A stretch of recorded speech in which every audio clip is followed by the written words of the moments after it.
दिल्ली के सियासी दंगल के लिए बीजेपी और आम आदमी पार्टी आमने सामने है। केजरीवाल लगातार नई नई घोषणाएं करते जा रहे हैं, जिससे सर्दी में भी राजधानी का सियासी पारा लगातार गर्म होता जा रहा है। पुजारियों और ग्रंथियों को भत्ता देने के केजरीवाल के नए ऐलान पर बीजेपी ने पलटवार कर दिया है। बीजेपी ने इसे चुनावी छलावा और वोट बैंक की राजनीति बताया।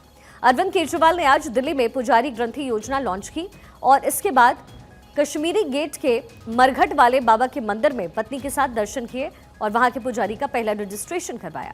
योजना के तहत पुजारियों ग्रंथियों को हर महीने 18,000 रुपए सैलरी देने का वादा अरविंद केजरीवाल द्वारा किया गया है। वहीं इस पूरे मुद्दे पर बीजेपी ने एक्स पर पोस्ट का निशाना साधा।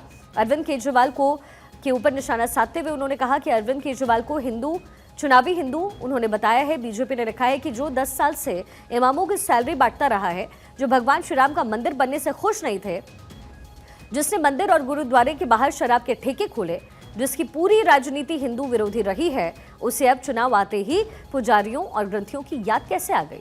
उधर केजरीवाल ने जवाब में पलटवार कर कहा है कि जब से पुजारी ग्रंथि सम्मान योजना की घोषणा हुई है, बीजेपी वाले मुझे गंदी गंदी गालियां दे रहे हैं। क्या मुझे गाली देने से देश का फायदा होगा? साथ ही ये भी पूछ लिया कि आपकी 20 राज्यों में सरकारें हैं, गुजरात में तो आपकी 30 साल से सरकार है, अभी तक आपने वहां पुजारियों और ग्रंथियों का सम्मान क्यों नहीं किया? अब इस सियासी बयानबाजी से यह भी तय हो चुका है कि चुनावी रण में मुख्य मुकाबला आम आदमी पार्टी और बीजेपी के बीच ही होने वाला है। हमारे पॉलिटिकल एडिटर अदिति नागर इस समय हमारे साथ कनेक्टेड है।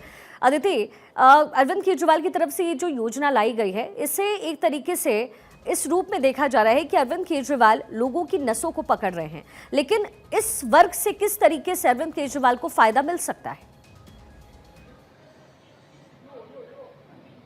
लोगों की नसों को तो पकड़ रहे हैं, इसलिए 2 बार के वो मुख्यमंत्री रहे हैं दिल्ली जैसी जगह में, लेकिन उससे ज्यादा वो भारतीय जनता पार्टी की स्टाइल वाली पॉलिटिक्स कर रहे हैं शिखा, और यही वजह है कि भारतीय जनता पार्टी के लिए चिंता है।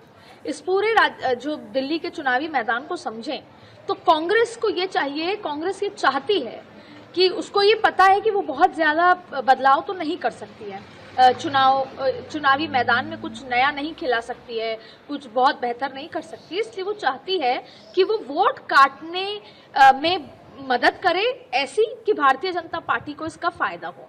भारतीय जनता पार्टी ने अभी पिछले 10 दिन पहले जब अपने बंद कमरे में चर्चा की तो उन्होंने ये कहा कि 18 सीटें हम जीत रहे हैं, लेकिन अगर कांग्रेस हमारे वोट काटने में मदद करे आम आदमी पार्टी की, बिहाइंड द कर्टन्स वो फायदा हमारा होगा, तो ऐसे में हम 30 सीटों तक जा सकते हैं। 70 सीटों की विधानसभा में 35 पर सरकार बनती है और खुद जो आम आदमी पार्टी है वो 52 सीटों का टारगेट कर रही है कि वो आसानी से जीत लेगी, जबकि ये 10 सीटें कम है पिछले बार से।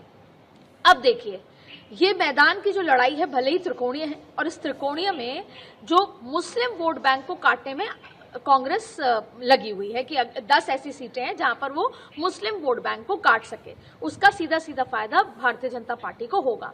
अब सवाल ये है कि जहां पर भारतीय जनता पार्टी ने सीधा सीधा टारगेट झुग्गी झोपड़ी अभियान चलाकर किया अरविंद केजरीवाल के वोटर्स, जो ऑटो वाले हैं, मजदूर हैं, उन तमाम लोगों को जैसे किया, उनकी फैमिलीज के साथ रहकर, जीवन उनके साथ रहकर, खाना खाकर, अपना समय बिताकर, ठीक वैसे ही अरविंद केजरीवाल ने जो भारतीय जनता पार्टी की 2 स्ट्रैटेजी है। पहली स्ट्रैटेजी है वक्फ का नाम लेकर उन्होंने हिंदू वोट बैंक को लामबंद करने की कोशिश की, तो हिंदू एक तरफ हो जाएगा, मुस्लिम एक तरफ होगा, मुस्लिम इस बार डिवाइड हो रहा है, वो कांग्रेस और आम आदमी पार्टी के पास जाएगा, तो ऐसे में सीधा सीधा फायदा बीजेपी का होता नजर आ रहा है। तो उसी में, और फिर आपने माइक्रो मैनेजमेंट के लिहाज से झुग्गी झोपड़ी जो कि हिंदू भी हैं, एससी भी हैं, ओबीसी भी हैं, उन सबको भी आम आदमी पार्टी के वोट बैंक से काटने की कोशिश की है। तो अब अरविंद केजरीवाल ने ब्रह्मास्त्र निकाला। ब्रह्मास्त्र ये है, जैसा आप जो पढ़ रही थी, कि पुजारी और ग्रंथियों के लिए जो उन्होंने नई योजना लॉन्च की है, 18,000 रुपए सैलरी। अब आप देखिए, इतने मंदिर, इतने पुजारी, और अगर उनको महीने की बंधी, क्योंकि पुजारियों की कोई सैलरी नहीं होती, मंदिर में जो चढ़ावा आता है, जो ट्रस्ट का पैसा होता है, उसी से वो अपना जिस तरह का जीवन व्यापन होता है, लेकिन अब 18,000 सैलरी। और आपने देखा कि भले ही वो बुलाया गया हो, लेकिन अरविंद केजरीवाल के घर के बाहर पुजारियों का आके आरती करना, पूजा अर्चना करना, वो एक मैसेज देता है। जाहिर तौर पे अब ये मैसेज धीरे धीरे धीरे धीरे पूरी दिल्ली में फैलेगा, दिल्ली के अलग अलग जगह फैलेगा और सभी के मन में ये बात आएगी जितने भी पुजारी हैं कि अगर 18,000 रुपए प्रति माह हमें सैलरी मिलने लगे। लेकिन सिर्फ यही नहीं है, ये तो सीधा सीधा हिंदू वोट बैंक में सेंधमारी का एक तरीका है। तो अब आपने ये सारी बातें सुनाई कि भारतीय जनता पार्टी ने सबसे पहले तो भूल भुलैया शिक्षा आपने और हमारे दर्शकों ने जरूर देखी होगी, उसमें छोटा पंडित है।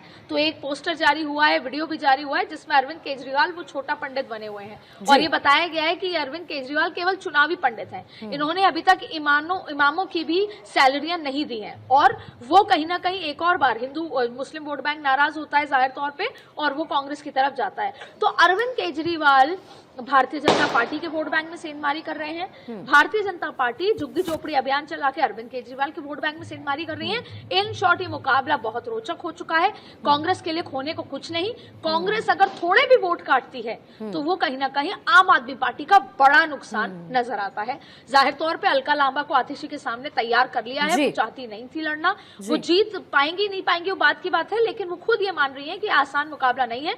लेकिन कांग्रेस अपने लिए चेहरे अभी भी ढूंढ रही है। इधर भारतीय जनता पार्टी अभी तक एक भी नाम बाहर नहीं आया, लेकिन परवेश वर्मा को कहा गया है कि आप अरविंद केजरीवाल के सामने लड़ें और अगर आपने अच्छा प्रदर्शन किया तो ये सोर्सेस बता रहे हैं कि जाट मुख्यमंत्री अगर होगा तो ये वेस्टर्न उत्तर प्रदेश में भी अच्छा रहेगा और मैसेज अच्छा जाएगा हरियाणा में भी।